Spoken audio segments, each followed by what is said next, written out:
On a cold December night in 1991, for teenage girls, Amy Ayres, Sarah Harbison, Jennifer Harbison, and Eliza Thomas found themselves working the late shift at a yogurt shop in Austin, Texas, called I Can't Believe It's Yogurt. The store was tucked away in a shopping center, and the girls had just finished cleaning up and preparing to close for the night.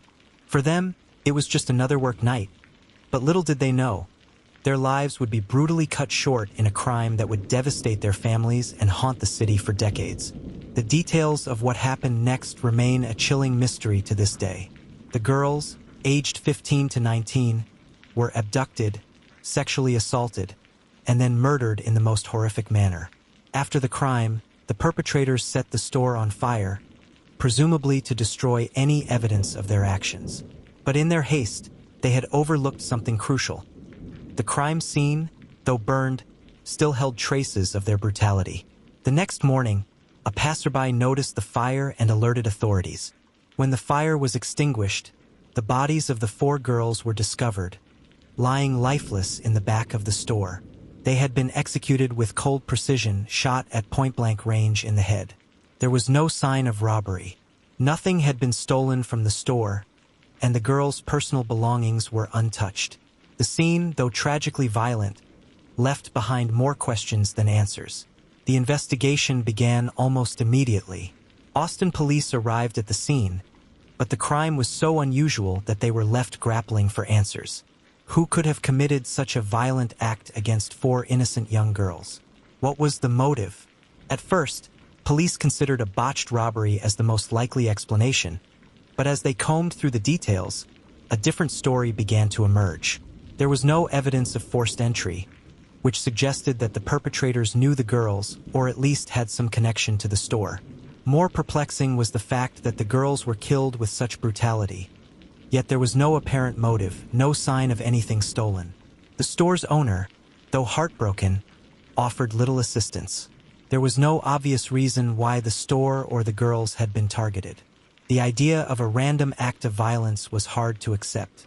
Detective Samantha Reed, who had recently joined the team, was the first to suggest that this crime might be connected to something deeper, something more personal.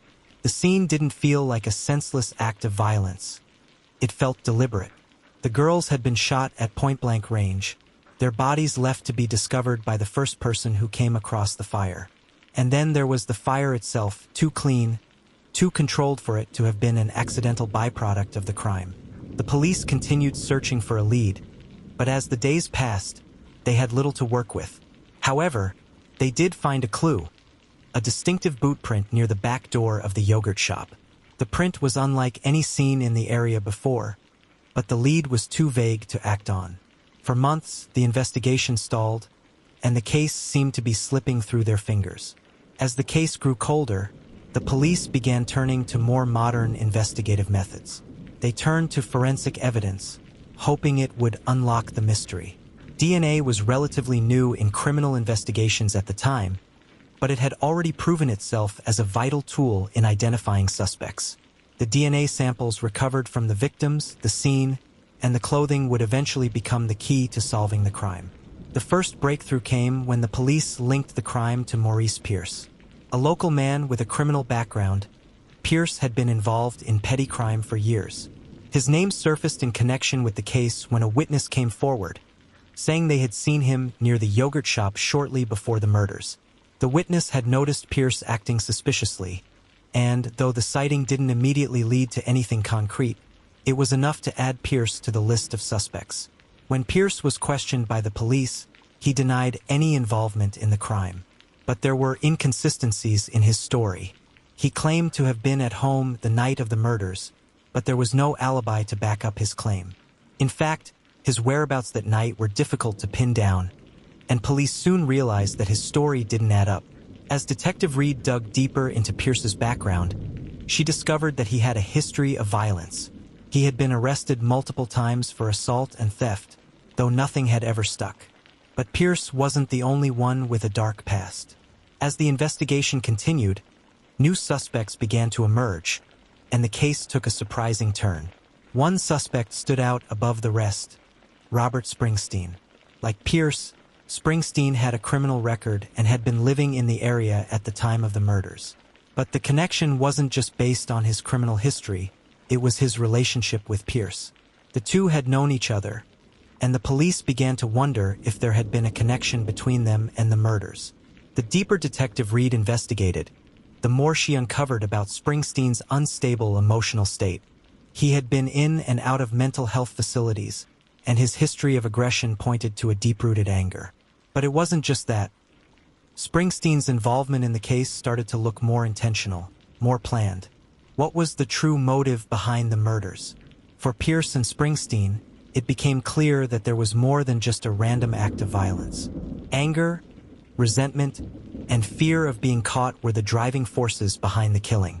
They were both men with violent tendencies who had been fueled by frustration. Frustration with the world, frustration with their own lives, and frustration with the very fact that they had been out of control. As the investigation progressed, the evidence against Pierce and Springsteen began to mount. DNA samples taken from the crime scene were matched to both men, which was a key turning point in the case. But there were still gaps in the investigation. Pierce and Springsteen both denied their involvement, claiming that the DNA evidence had been planted or was the result of contamination. Despite their denials, the forensic evidence continued to stack up. The boot prints found near the yogurt shop were confirmed to be a match to Pierce's shoes, which provided further evidence of his involvement. Additionally, a forensic analysis of the fire revealed that it had been started deliberately, a final attempt by the killers to cover their tracks. The final piece of the puzzle came when detectives uncovered a confession tape.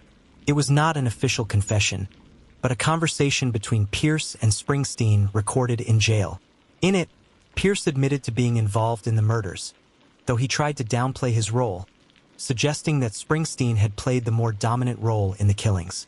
Despite the confession, the case remained tied up in legal wrangling. Questions of whether the confession was admissible and whether the DNA evidence was definitive created a complicated legal battle. In the end, the murderers were convicted, though it took years of painstaking legal battles before justice was served. The case of the 1991 Austin yogurt shop killings was a tragic and horrific event that shattered a community. The emotional toll on the victims' families was immeasurable, and the impact of the crime was felt for years after the investigation began. The search for justice was long and drawn out, but in the end, Maurice Pierce and Robert Springsteen were both convicted of the murders. The case remains one of the most perplexing and emotionally charged murder investigations in Austin's history. While some may argue that justice was delayed, there is no doubt that the victims finally received some form of closure. The investigation revealed the dark undercurrents of desperation, betrayal, and anger that drove two men to commit such an unspeakable crime. Today, the Austin yogurt shop killings remain a painful memory for the city, but they also stand as a testament to the perseverance of those seeking justice. The families of the victims, despite the years of waiting, found solace in knowing that the truth had finally come to light. But even with the conviction of the killers, the true mystery remains. What makes a person commit such a heinous act of violence?